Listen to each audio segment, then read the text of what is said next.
Welcome everybody to another episode of Two Bears One Movie.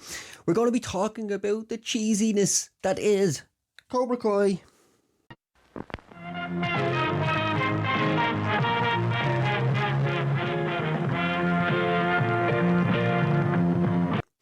So Cobra Kai is back for another season.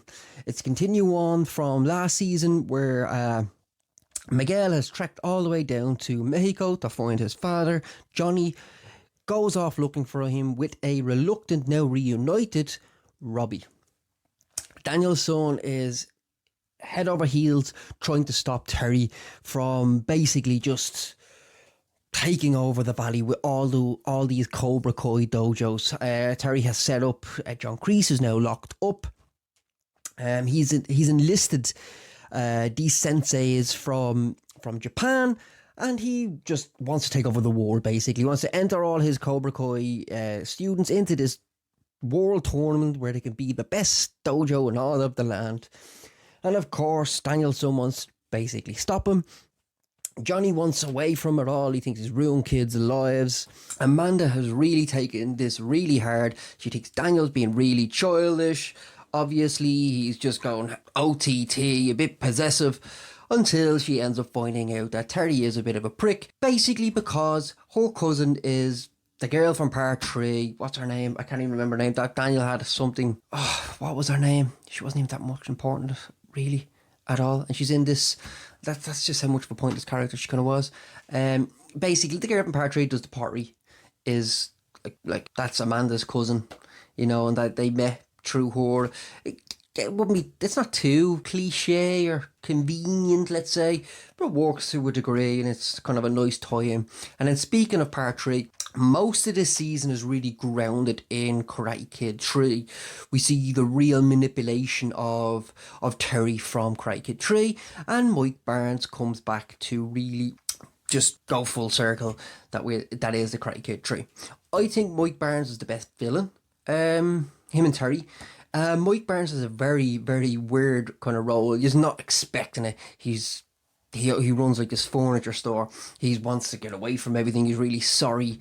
And it just goes to show how these kids were all manipulated by the likes of John Kreese and Terry Silver back in the day to basically just start gang wars.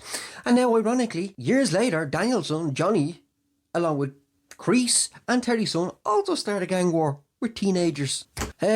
It has all of that cliche cheesiness that you love. It's got just like people fighting in karate for no reason, like because that doesn't happen in real life, but you still don't give a fuck because it's great.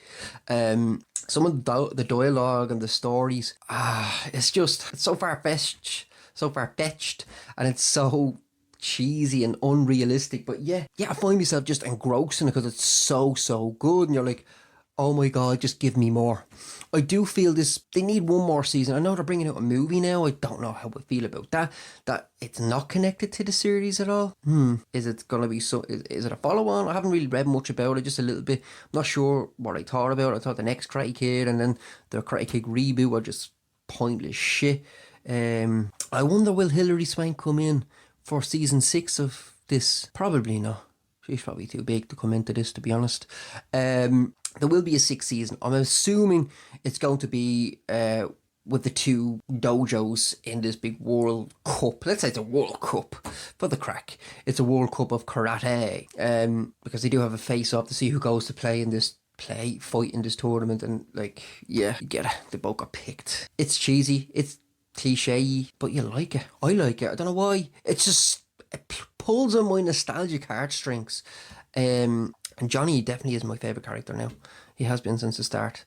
But Daniel's son seems to have a lot more to do this season than he did in previous seasons. Especially in the first 2 seasons was a lot more focused on Johnny. And yeah, it's probably a lot more, even more focused on the adults this term around rather than the teenagers. We do see them moping about a little bit in some of the training, obviously. You got to have a training montage. Obviously, it's Karate Kid, for fuck's sake. But yeah, most of it is focused, or a lot of it is focused around the adults.